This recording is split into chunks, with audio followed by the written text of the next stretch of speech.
Hello my future scientist. तो कैसे हो आप सब? मैं ऐसा करती हूँ आप सब एकदम मस्त हो, स्वस्थ हो और अपनी पढ़ाई में एकदम बिंदास तरीके से व्यस्त हो। तो बच्चों, आज का हमारा टॉपिक बहुत इंपॉर्टेंट होने वाला है।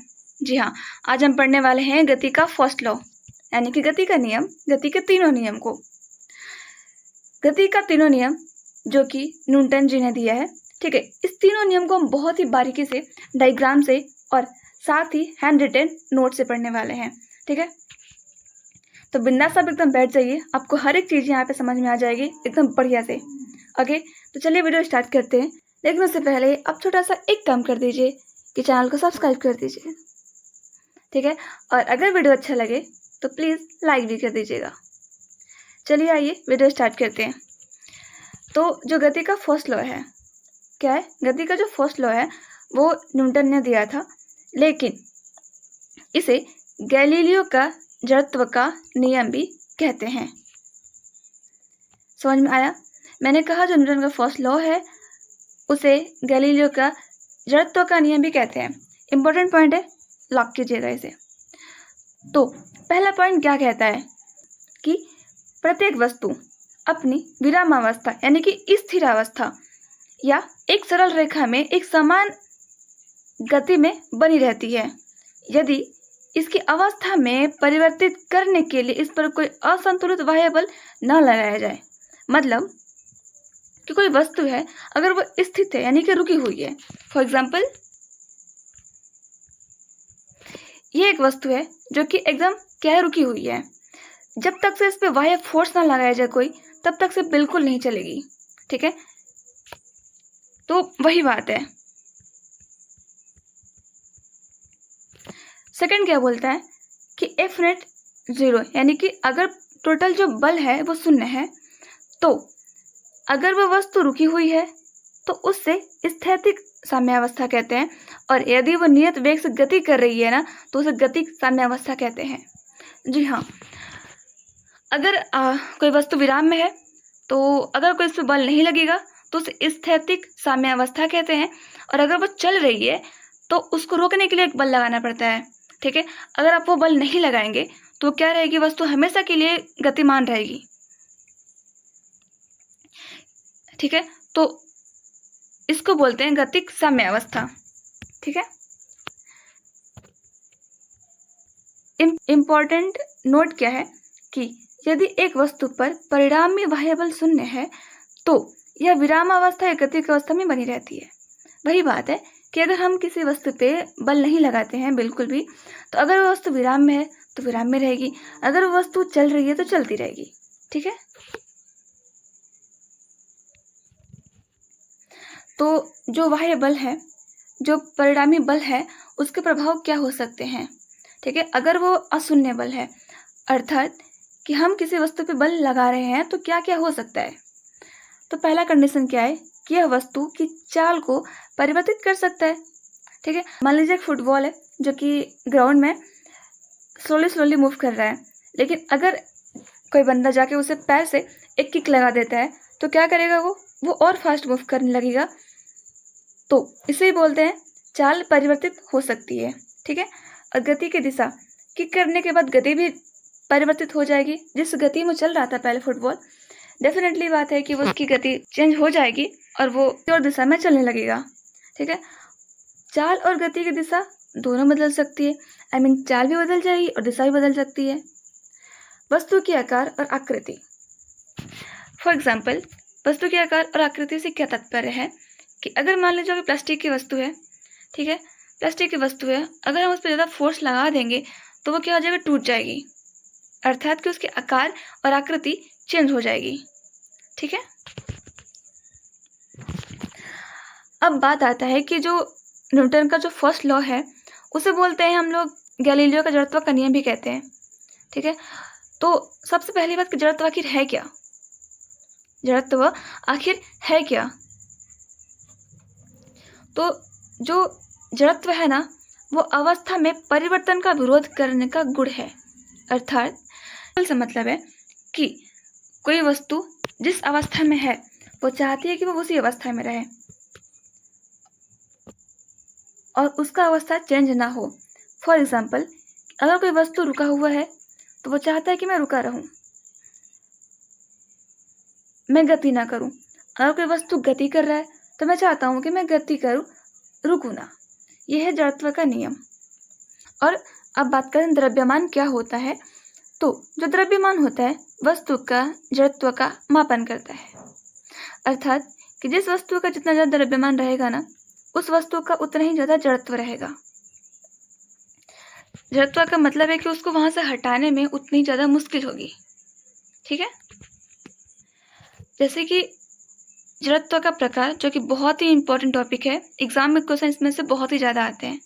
न्यूमेरिकल से भी आ सकते हैं एंड थ्योरी वाला भी आ सकता है।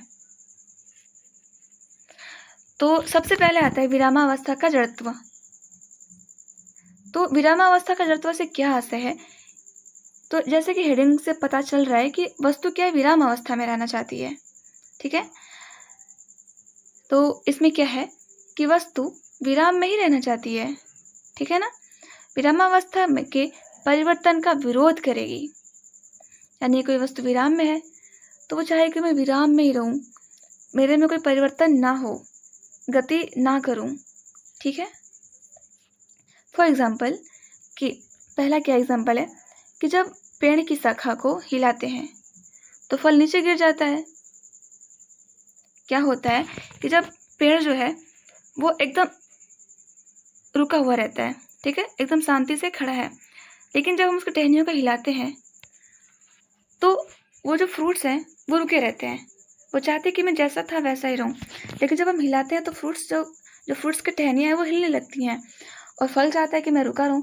इसकी वजह से क्या होता है कि फल टूट के नीचे गिर जाता है।